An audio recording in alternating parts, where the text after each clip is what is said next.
llegado punto sin retorno en busca de la anhelada sabiduría. Malvenidos sean a Veritas de Universos.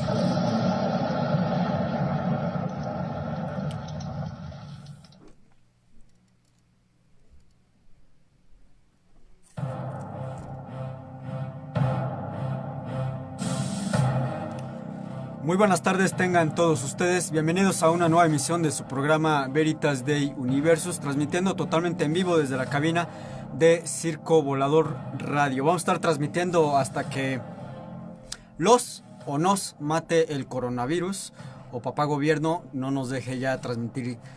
Aquí vamos a seguir. El tema de hoy es bastante interesante, de hecho es un pequeño complemento de un tema de unas semanas atrás cuando estuvimos hablando de la peste negra. Hoy vamos a estar hablando de la llamada gripe o gripa española. Pero antes, medios de comunicación, tenemos el teléfono en cabina, el 67980290, redes sociales, nos pueden encontrar como Circo Volador Radio, la fanpage para que puedan estar viendo las transmisiones en vivo del programa es Veritas Day Universus y el Facebook de un servidor es asmisael.montenegro de Leves. Nos pueden encontrar también en Instagram como Circo Volador y a un servidor como Lord-Asmisael y en el Twitter como @circovolador y @asmisael. ¿Qué les parece si para ir entrando un poquito en calor, en ambiente, nos vamos a ir con esta primera pieza musical de esta tarde que corre a cargo de una banda que se llama Seven Dust? Esto se llama Sickness. Veritas de Universus apenas está comenzando, no se me muevan de donde están.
Muy bien, ya estamos de regreso en el programa. Les comentaba al principio que vamos a estar hablando de la llamada gripe española. Contrario a lo que mucha gente cree, no fue una gripe que se originara en el país de España, sino que lo que sucedió ahí fue que estaba en plena Primera Guerra Mundial, es decir, el brote se da en 1918 y España en aquel tiempo era un país totalmente neutral que no participó en el conflicto armado, y ellos fueron los encargados de dar las noticias básicamente de esta pandemia que estaba azotando a el mundo. ¿Cómo se origina? Bueno, vamos a ir por partes. Esta gripe, que déjenme decirles un dato bastante interesante. ¿Se acuerdan que hace unos años hubo una enfermedad, una pandemia un poco parecida a lo que estamos sufriendo ahora con el coronavirus? Bueno, pues esa gripe H1N1 resulta que la cepa era exactamente la misma que la de la gripe española, con la diferencia de que la de la gripe española era H1N1 pero aviar, y la que azotaría al mundo hace unos pocos años era de origen porcino, y sí, se originaría aquí en nuestro país, pero yo creo que en algún momento vamos a hacer otro programa acerca de eso. Cuando comienzan los síntomas, esta pandemia, esta gripe llamada H1N1 ya era conocida desde la antigüedad. Estamos hablando que es una enfermedad que va y viene, que azota a la raza humana. Por ejemplo, hace 2400 años Hipócrates ya hablaba, ya había escrito acerca de esta enfermedad, incluso tratando de recetar algún remedio en contra de ella. Las epidemias de influenza ocurrirían generalmente en Europa desde la Edad Media a razón de 3 o 4 por siglo. Se postula que fue el mismo Cristóbal Colón quien trajo la enfermedad a América en su segundo viaje. Tanto el almirante como buena parte de su tripulación, los cuales desembarcan en 1493 con síntomas claros de lo que pudo haber sido la influenza, es decir, gripa, pero con una cepa bastante peligrosa que es la H1N1. Casi toda la población que eran originarios de las Antillas sucumbieron pronto después del desembarco de Cristóbal Colón, y la epidemia, que probablemente fue potenciada y sostenida en América, fue multiplicada por cerdos y por gallinas, los cuales no eran nativos de las Antillas y que fueron introducidos pues por esas personas. Ahora bien, a lo que nos atañe el tema, la pandemia de gripe española, que por cierto se cumplen en este año 100 años de que desapareciera, porque fue de 1918 hasta 1920, aunque los picos más altos serían a finales de 1918 y buena parte de 1919. Se estima que 1/3 de la población mundial se infectó y más del 2.5% de los enfermos pues fallecieron. En cifras absolutamente probables, es decir, que se tienen nombre, fecha, etcétera, se sabe que diezmó a 50 millones de personas alrededor del mundo. Pero hay otras otras cifras que no son las totalmente oficiales. Les comentaba al principio del programa que se le llamó la gripe española, no porque se originara ahí, sino que fue precisamente España quien daba las noticias alrededor del mundo de los brotes. No se dieron en su momento cuando ocurre el brote y la pandemia, no se dan cifras oficiales porque estábamos en plena Primera Guerra Mundial. Entonces, si encima de las bajas que estaba provocando ya esta guerra se le decía a la población, por ejemplo, de Estados Unidos, que existía una pandemia de gripe que estaba asesinando y que estaba cayendo la gente como moscas, eso iba a bajar la moral de los hombres al frente y obviamente también los que se encontraban en sus países. Por eso es que las cifras oficiales no hay una tal cual, es decir, la que se tiene estipulada son de 50 millones de fallecidos, pero por ahí se habla de que ya extraoficialmente estaríamos hablando de un número de entre 50 y 100 millones de muertos. Es decir, Es como si hoy una enfermedad azotara a nuestro país, a México, y de la nada media población fuera diezmada por esta enfermedad. Desiree Zapata, muchísimas gracias por estar viendo la transmisión del programa. Espero que sea interesante y las demás personas que están viendo la transmisión también. Si tienen dudas, comentarios, por favor, háganmelo saber. Ahora bien, hablábamos un poco de lo que es el origen. La epidemia se originó en Estados Unidos, en el Fuerte Riley, un 11 de marzo de 1918, cuando el soldado Albert Hitchell, un soldado raso, un soldado que era cocinero, mostró primero signos de tener una fiebre bastante alta, tos, dolor de cabeza, es decir, un simple resfriado, una simple gripa solamente. Pero esa misma noche, cuando él en la mañana se siente mal, para allá en la noche ya había 107 enfermos en el fuerte, y al final de esa semana ya eran 522 enfermos. Es decir, fue una enfermedad que se propagó muy, pero muy, muy rápido. Esto en el hemisferio norte, la epidemia ocurriría, o lo que se le llama como 3 olas de golpe, o sí, se le llama 3 olas, que son los picos que da de contagios y también los picos de mortandad de las enfermedades. La primera ola, esto vendría en la primavera, entre marzo y abril de 1918, se reconocerían los primeros enfermos entre trabajadores, soldados y en algunos lugares de los Estados Unidos de Norteamérica. La nueva cepa de influenza se cree, porque todavía no se sabe exactamente de dónde se origina, se cree que venía de China y entraría al país con la migración de trabajadores orientales para la construcción del ferrocarril de Crosby. En Europa, la diseminación de esta influenza se atribuyó a las tropas enviadas precisamente desde Estados Unidos, más específicamente desde Kansas, para Francia, para participar, como les había comentado, en la Primera Guerra Mundial. Muchos soldados enfermos, ya con síntomas claros, abordaron los grandes buques de guerra para llegar a desembarcar a Francia, y se considera que el 20% de estas personas que se subieron a estas embarcaciones ya con signos notorios o signos tempranos de la enfermedad morirían. Es decir, uno de cada 5 fallecería en el viaje, y cuando finalmente llegarían a abril aparecería esta epidemia en el continente europeo.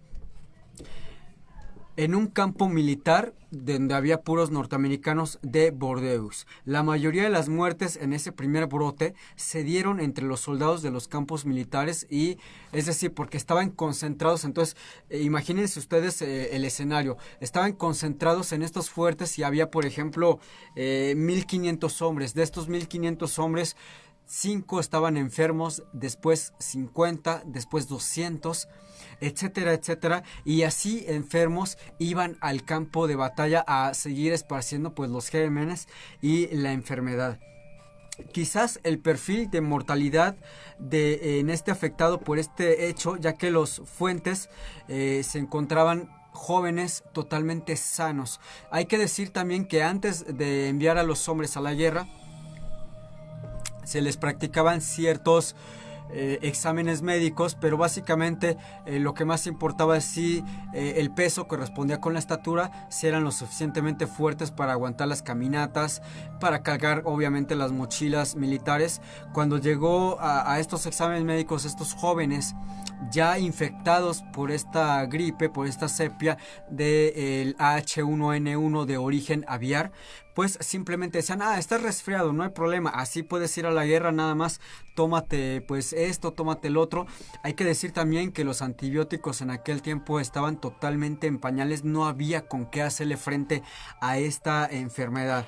Ahora bien, la segunda oleada tuvo peores todavía consecuencias debido a la mayor virulencia y letalidad ya en las Europas. De hecho, se cree que posiblemente el virus, al llegar al continente europeo y a contaminar, a propagar el virus entre franceses, españoles, ingleses, etcétera, etcétera, pues se hizo mucho más fuerte, es decir, mutó en una cepa aún más fuerte de lo que venía ya de un origen de Estados Unidos. se le explicaría por la alta mortalidad, ya que en otoño de 1918 la enfermedad alcanzaría su máximo pico y atacó por igual tanto a civiles como a militares que estaban en el frente o que estaban pues en lugares cerca de los frentes donde se luchaba. Las tasas de mortalidad y de letalidad se incrementaron hacia el final de este brote en noviembre de 1918, lo cual coincidiría totalmente con el final de la guerra. ¿Qué es lo que sucedió ahí? Pues que miles, o yo me atrevería a decir millones de personas ya infectadas regresarían a sus lugares de origen, regresarían con sus familias, ya habían librado la muerte en el campo de batalla, pero todavía les esperaba una lucha aún más encarnizada y más letal, que sería en contra de la pandemia de esta gripe. Los registros de muerte por la epidemia durante la segunda oleada en grandes ciudades norteamericanas como Nueva York o inglesas como Londres, en París e incluso en Berlín presentaban las mismas curvas. La epidemia inició de manera simultánea en octubre y a finales de noviembre de 1918 había terminado el máximo brote, es decir, todavía para 1918 había más brotes de la enfermedad, pero el pico más alto de mortalidad ya había llegado a su punto máximo.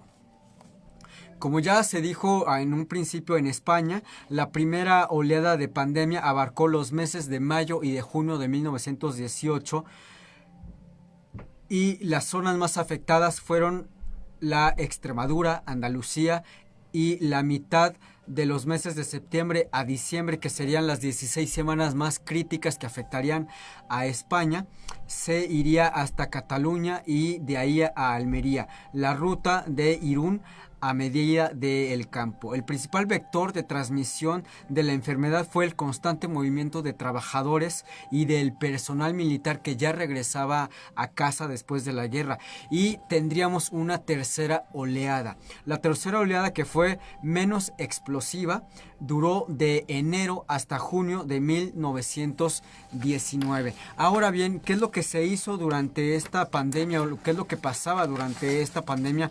Que pues realmente, como les había comentado, no había los recursos para hacerle frente.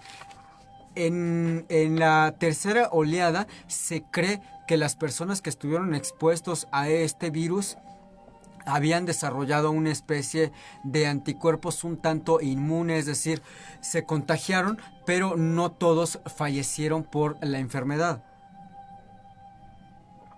Esto es porque posiblemente la gente que venía infectada de la primera oleada y que infectó a su esposa o a sus hijos, que serían ya los infectados de la segunda oleada, tenían desarrollados ciertos anticuerpos que habían sido de cierta manera un poco más fuertes a el virus que venía directamente desde Estados Unidos a llegar a las Europas. Pero pues ya para la tercera oleada, la gente que se infectó de esta enfermedad pues había desarrollado ciertos anticuerpos, los cuales permitieron que la tasa de mortalidad bajara, no tan drásticamente como se hubiese querido o esperaba, pero sí bajó. Por ejemplo, en los registros y archivos de Suiza, Holanda, Japón y Estados Unidos se comprobó que durante la epidemia hubo mayor mortalidad entre los enfermos de tuberculosis pulmonar o la llamada TBP que el resto de los pacientes de influenza. Un poquito como lo que está sucediendo hoy en día con el coronavirus, es decir,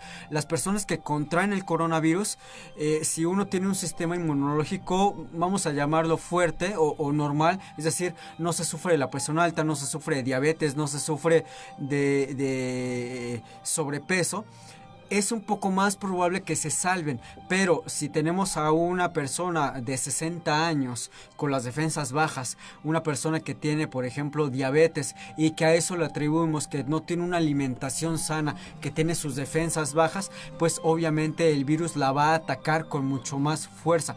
En ese tiempo pues había brotes de tuberculosis pulmonar, y al momento de que contraen esta gripe española, la H1N1 de origen aviar, pues esto hace que la tasa de mortalidad suba bastante en este caso. Ahora, las curvas de mortalidad, por ejemplo, de lo que había comentado, la tuberculosis pulmonar o la llamada TBP entre 1900 y 1937 muestran un fuerte incremento en la mortalidad entre 1918 y 1919.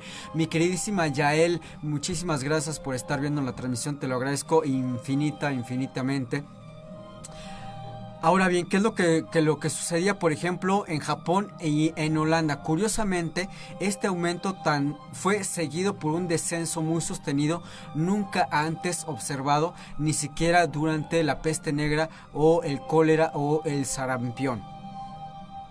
Hasta mediados de la década de los años 20, en que se estabilizó, por ejemplo, en Japón y Holanda, y siguió con una declive más leve en los Estados Unidos, estos fenómenos se interpretan como debidos al enorme riesgo de influenza grave y mortal entre jóvenes sujetos a rigurosas condiciones de vida, hacinamiento y además enfermos por la tuberculosis. Sabemos que la tuberculosis hoy en día todavía es mortal, es controlable con ciertos medicamentos, pero hay algunas partes, sobre todo en países de África, del continente africano, donde contraer la tuberculosis ya es prácticamente una señal de que está condenado a muerte.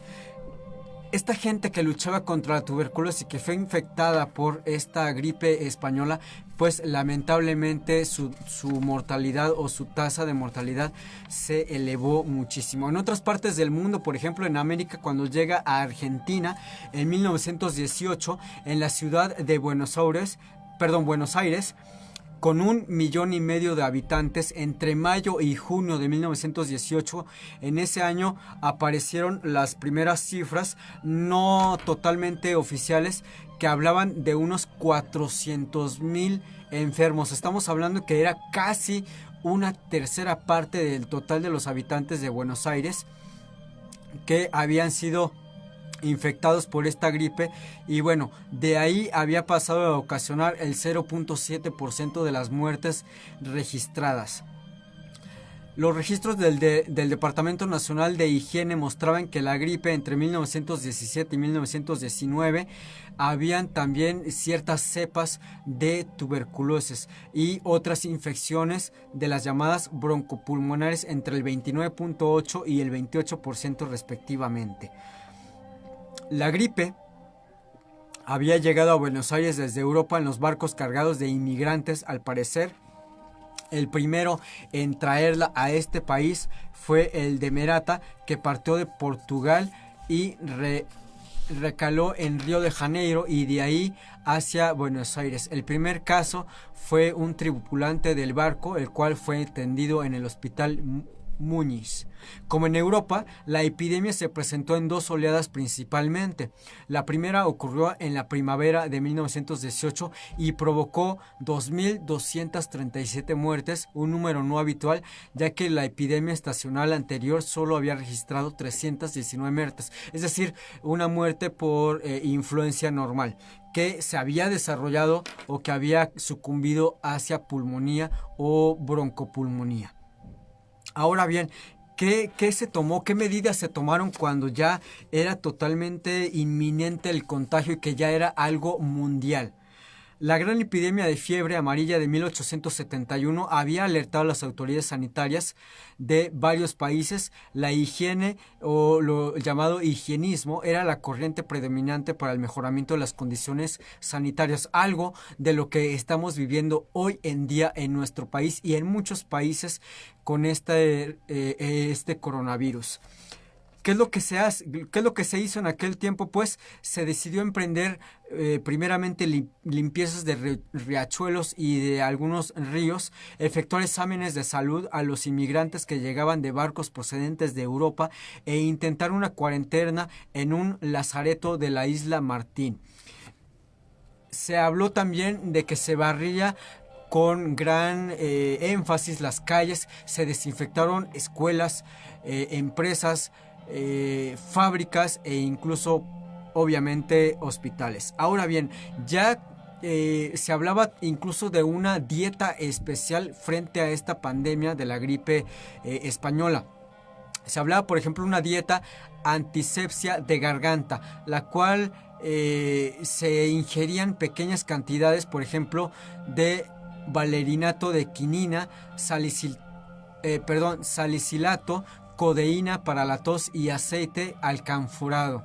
También se aplicaban vacunas antineumococos que eran producidas por células enteras de bacterias muertas de Pseudomonas en el Instituto Bacteriológico de Argentina. Estas vacunas y sueros fueron muy empleados en todo el mundo como únicos elementos para la profilaxis y el tratamiento, hasta el advenimiento de las sulfamidas y obviamente de la penicilina, que en aquel tiempo se convirtió en el antibiótico más poderoso por excelencia.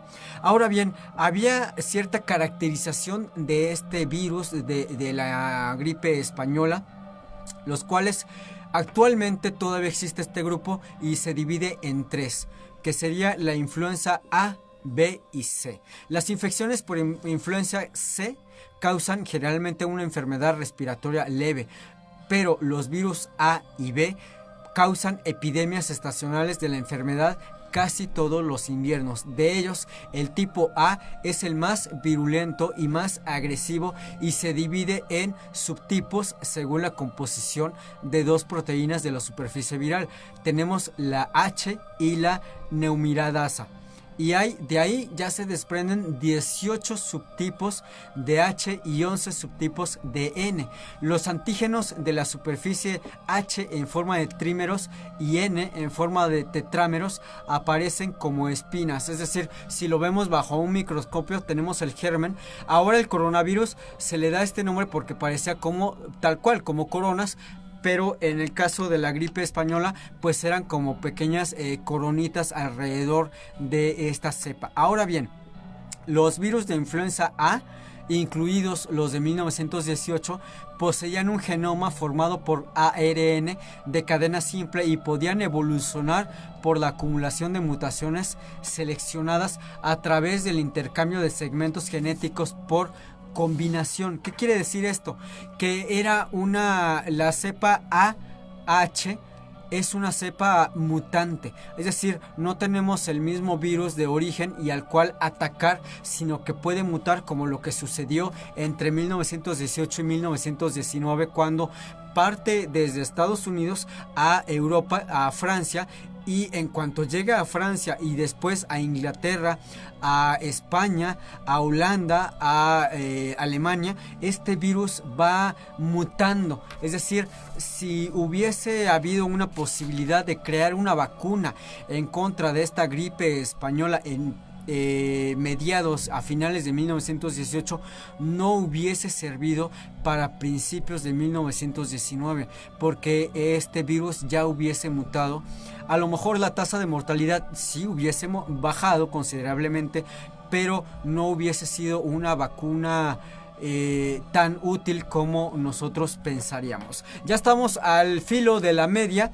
Vámonos con esta rolita que está bastante pegadora, bastante buena. Esto que vamos a escuchar a continuación corre a cargo una banda que se llama Disturbed. La rola se llama Down with the Sickness, es decir, abajo con la enfermedad. Esto es Veritas de Universus. Ingeniero, por favor, denle play y ustedes no se me muevan.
Gracias por aguardar este tiempo.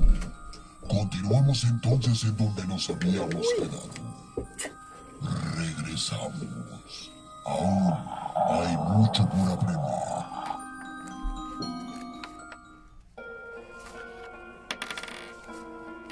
Ok, ya estamos de regreso en el programa.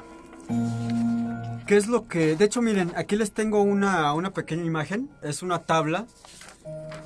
Es una tabla de lo que les comenté, los llamados picos de contagio y de mortalidad. Y miren, aquí está, lo podemos ver. El mayor pico de la enfermedad fue entre septiembre y diciembre de 1918. De hecho, fueron 16 semanas que fueron totalmente pues pieza clave para ver el desarrollo de la enfermedad. ¿Se acuerdan que en el programa de la pandemia, de la peste negra, les hablaba de que fue algo que azotó en aquel tiempo? Pues fue muy muy fuerte. Las cifras oficiales pues lamentablemente no se conocen tal cual. Se habla de que la peste negra diezmó entre 20 y 24 millones de personas alrededor del mundo, pero esta nueva cepa, esta nueva gripe de la gripe española, pues diezmaría oficialmente 50 millones de vidas. Extraoficialmente se habla incluso hasta los 100 millones de muertes en todo el mundo. Ahora bien, aquí en nuestro país, en México, pues también nos pegó, nos llegó. Imagínense, estábamos saliendo pues ya de una revolución mexicana. Todavía no terminábamos de contar los muertos que nos había dejado este conflicto bélico y llegaría aquí a nuestro país. Desde la tabla la tengo aquí. Hubo los estados más afectados serían Chihuahua, San Pedro, Saltillo, en Torreón, Coahuila, Sonora, Guanajuato, Querétaro, Veracruz y el Distrito Federal. Como se darán cuenta, por ejemplo, ciertos estados por ejemplo, del Golfo de México como Veracruz, Tamaulipas y más hacia abajo, Cancún, Campeche, Tabasco, no hubo afectados, pero por ejemplo, en Chihuahua se hablaba de que en aquel tiempo hubo de 100 a 150 muertes diarias. En San Pedro, en Monterrey, 70 muertes diarias. En Saltillo, Torreón, 150 muertes diarias. En Sonora, 100 muertes diarias. En Zacatecas, 100 muertes diarias. En San Luis Potosí, 30 muertes diarias. Guanajuato, 200. Michoacán, 80. Querétaro, 40. Puebla, 60. Veracruz, 50. En el Estado de México, 100. Y en el Distrito Federal también 100. Estamos hablando de que eran estados, pues en aquel tiempo, hace 100 años, que eran los que estaban un poco más poblados, siguiendo la métrica de hoy en día, que por ejemplo la Ciudad de México, Guadalajara y Monterrey serían los lugares donde había más fallecidos. Ahora, la tasa de mortandad por esto pues era bastante alta en nuestro país. Estadísticas del Porfiriato nos hablaba de que de por sí realmente, lamentablemente, no necesitamos en nuestro país una influenza, una gripe española, para que la influenza en sí diezmara a la población. Entre 1900 y 1910 había más o menos entre 25 y 30 mil defunciones al año por la influenza. Esto debido a las precarias forma de vida, es decir, gente que no tenía con qué abrigarse, sobre todo en lugares donde hacía bastante frío, esto en las sierras. Y los números, ya hablando un poquito más de nuestro país, por ejemplo, en Tlaxcala moriría un total de 9,448 personas. Por ejemplo, en la tasa de mortalidad entre 1900 y 1921 era entre el 40 y 49%, es decir, de 100 personas infectadas, la mitad de ellas lamentablemente morirían. Hay muchos datos interesantes que se pueden tener acceso a ellos al internet, o si se tiene acceso, por ejemplo, ir al Archivo General de la Nación, esto en Lecumberri. Yo saqué algunos datos de ahí, del Archivo General de la Nación, antes de que nos dieran para afuera, de que ya no dejaran accesar. Y fíjense que por lo menos en 1918, aquí en nuestro país, esta gripe española, en enero había un total, por ejemplo, de 441 infectados. Esto, es decir, como les había comentado, el virus incuba, pero extrapone la enfermedad que ya se sufre por origen, es decir, gripa, bronquitis, bronconeumonía y neumonía. En enero se hablaba de 441 fallecidos, pero ya para diciembre de 1918, es decir, 12 meses después, ya era un total de 7,375 fallecidos por complicaciones de la influenza, y que se desarrollaría en una bronquitis, en una bronconeumonía o en una neumonía. Ahora bien, hay muchos datos que son bastante interesantes a analizar con respecto a nuestro país. A nivel mundial, cuando esta gripe se vuelve ya... pues es que no había forma de pararla, no había forma de contrarrestar este mal que estaba azotando. Se recurrió a los antibióticos, pero no había antibióticos como hoy en día que se pueden conseguir de manera fácil. Por ejemplo, la penicilina todavía no existía, algo que sería un arma bastante eficaz contra esta influenza. Y déjenme decirles que también han habido casos muy aislados, pero actualmente todavía ha habido casos de pequeños brotes de esta influenza, de la llamada gripe española, e incluso brotes de la peste negra, pero que gracias a los avances tecnológicos, a los avances médicos, se ha logrado parar. Después de la Segunda Guerra Mundial, cuando todavía no se terminaba de contar totalmente los fallecidos por la Gran Guerra, pues se debieron contar los fallecidos por la gripe española. España, como le había comentado al principio del programa, no se originó ahí, se le llamó así porque España, al ser un país neutral en la Primera Guerra Mundial, tenía el acceso a los datos y lo compartiría al mundo, pero llegó un momento en el que a España también llegaría esta cepa.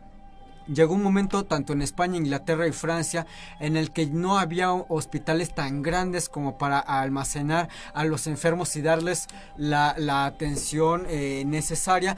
¿Qué es lo que se hizo? Pues se utilizaron aeropuertos, se utilizaron estos hangares donde se guardaban las naves, estos aviones, y ahí se atendía a los enfermos. Pero déjenme decirles que aunque se atendían, realmente las medidas higiénicas eran muy pobres.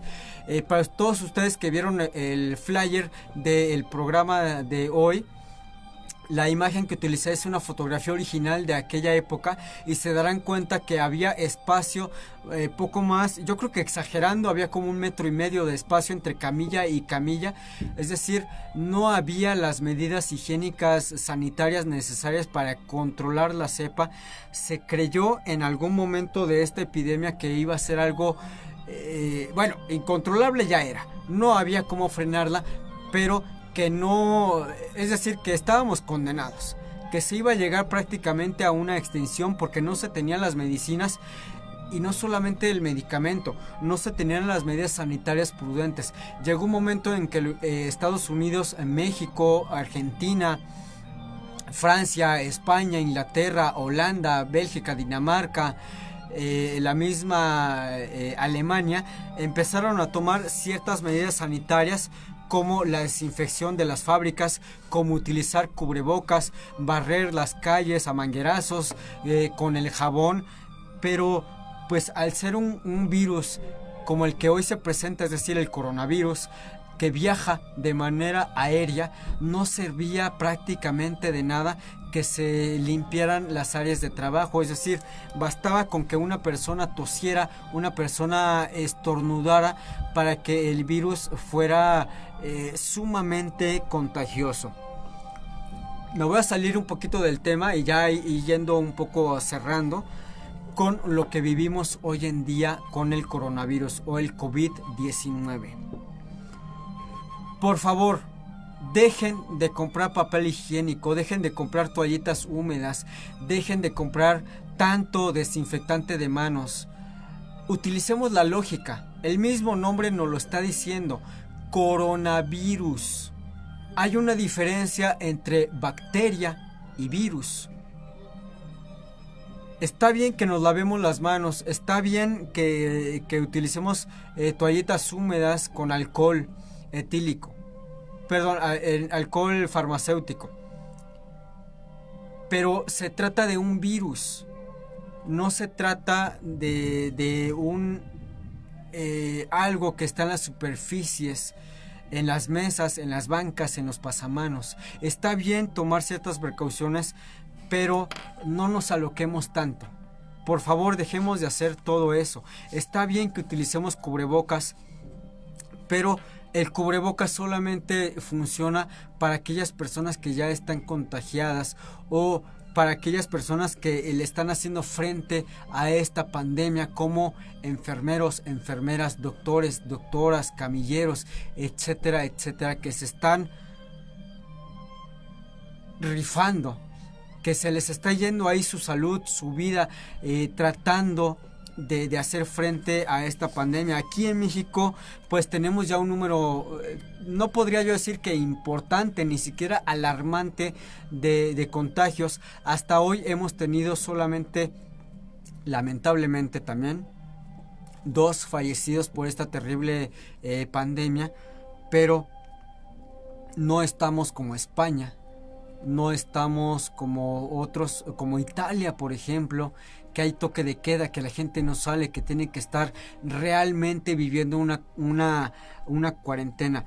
Yo les pido, yo les hago esta invitación de que si no tienen por qué salir de casa, no lo hagan. Habemos muchas gentes que trabajamos, que realmente si no trabajamos, pues no comemos, así de frío. Es decir, las estadísticas en nuestro país nos habla de que podemos entrar en una cuarentena, pero de esta cuarentena 30 millones de personas no nos podemos dar el lujo de quedarnos encerradas en casa, de que tenemos que salir, que tenemos que ir a trabajar, a ganarnos la vida, pero que tenemos también que tomar las medidas necesarias, cubrebocas, desinfectantes, estar trapeando continuamente con cloro, con, bueno, no puedo decir la marca, ya se imaginarán con qué, tomar estas medidas a lo mejor y ojalá Dios, Zeus, Alá no quiera, lleguemos a estar en un estado como se vive actualmente en España o en Italia, que sí, definitivamente no podamos salir de nuestras casas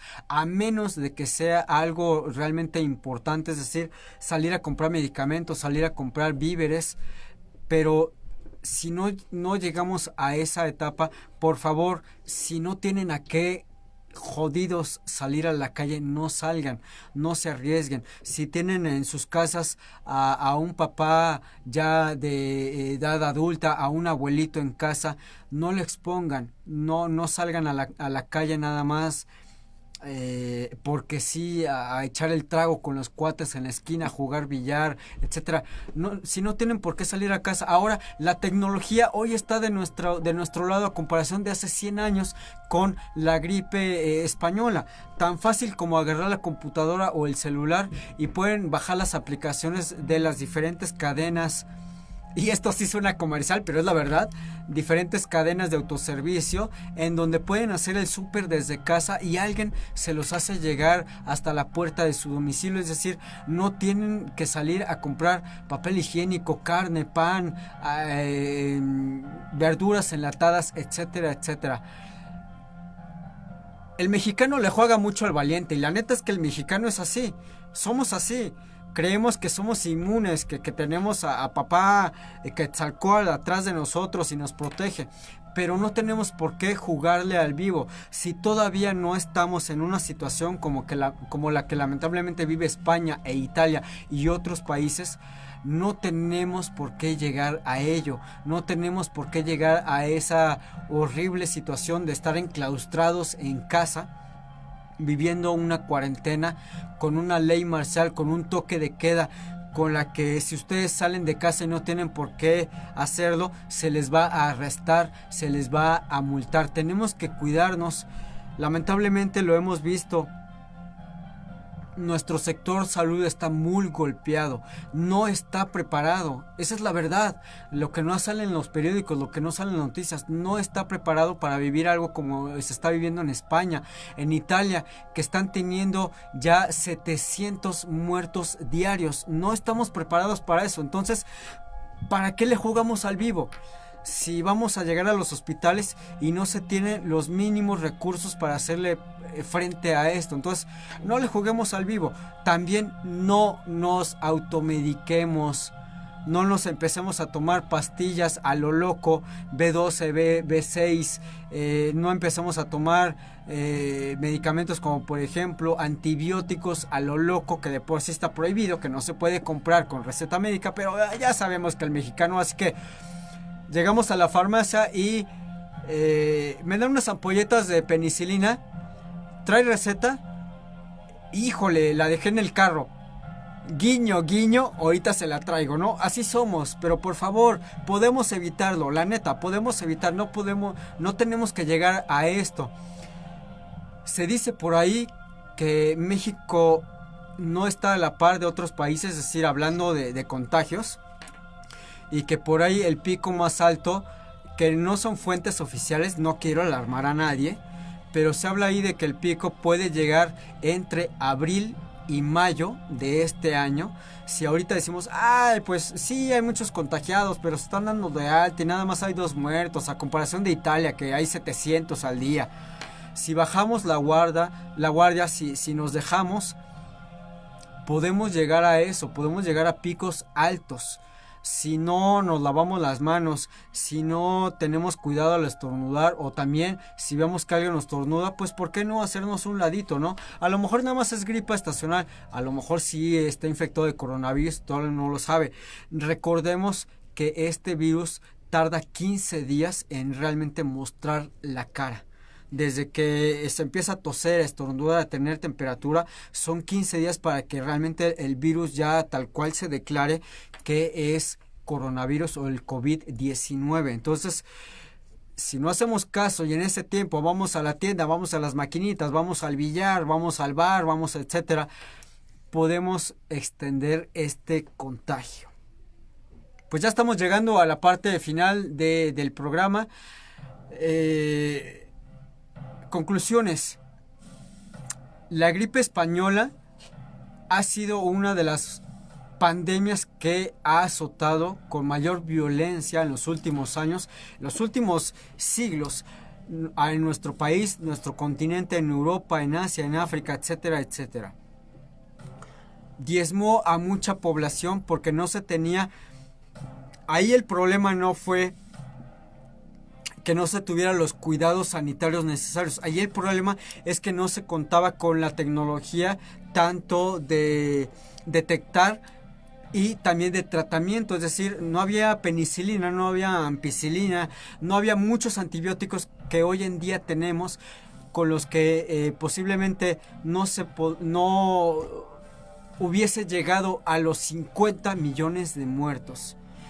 Pero como les decía, no hay que bajar la guardia en esto. Sí tenemos, por ahí estuve viendo en internet que incluso hay estudios de laboratorios que ya están en nuestro país, obviamente del sector privado, que pueden detectar si uno es portador o no del COVID-19 en 60 minutos. En 1 hora está listo esta prueba. Como les decía, es del sector privado. Hasta donde yo leí, son estudios que cuestan alrededor de 5,000 pesos. Ni yo ni muchos de los que están escuchándome y mirando el programa tenemos 5,000 pesos como para ir y hacernos un estudio.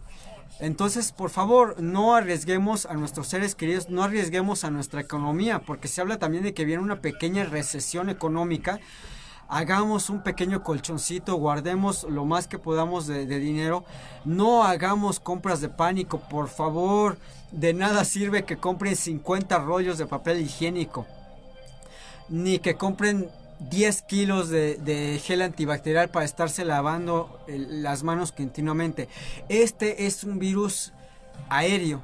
Es un virus que viaja a través de un estornudo, de una exhalación, pero que viaja también a través de la saliva, de los fluidos, es decir, de los besos. Ahora sí que nos vamos a saludar. Tenemos de dónde escoger, como en Wakanda, como en Star Trek, como en Dragon Ball, etcétera, etcétera. Tenemos mucha forma de saludarnos, de guardar nuestras debidas precauciones. Y bueno, antes de ya ir a la última rola del programa, a todas las personas que me están escuchando, que me están mirando, si tienen un primo, hermano, amigo, esposa, esposo, etcétera, que esté en el sector salud, déjenme decirles que realmente ellos son los que están en el frente de batalla. Esto es una lucha, es como si fuera una guerra y ellos fueran los generales, los tenientes, subtenientes, etcétera. Son estas personas a las cuales tenemos que agradecerles, tenemos que cuidarlos, porque son los que están ahí al pie del cañón, son los que están viendo, desde doctores, desde enfermeros, camilleros, pero también laboratoristas, haciendo todas estas pruebas, y también la comunidad científica que está luchando por encontrar lo más rápido posible una vacuna para tratar de que las muertes sean las menos y que no se viva lo que hace 100 años con 50 millones de muertes. Esto fue Veritas Dei Universus. Les agradezco muchísimo a todos ustedes. Les pido tomen sus precauciones. Nos vemos, nos escuchamos dentro de una semana. Que pase lo que tenga que pasar, pero nosotros, por favor, no escatimar en medidas. Los voy a dejar con una rola que se llama The Sickness, es decir, la enfermedad, y esto corre a cargo de una banda que se llama Inminences. Por favor, mi queridísimo Ariel, dale play, y los voy a dejar con mi compañero Jorge Grajales en su programa Hacia Asia.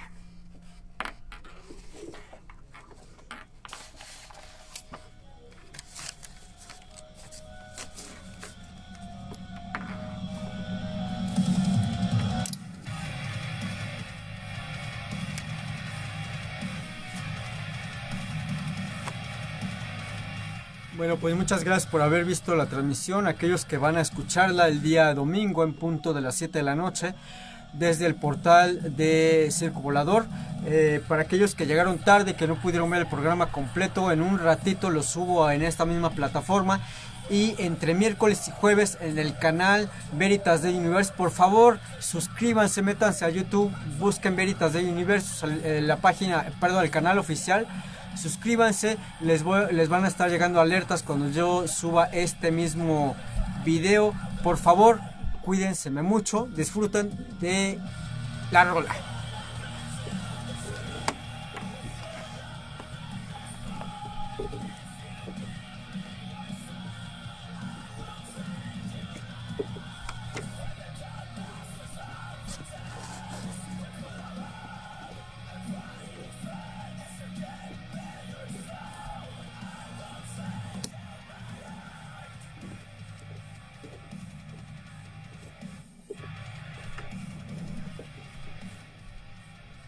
Larga vida y prosperidad. Les mando un abrazo al tamaño del mundo a todos ustedes. Muchísimas gracias.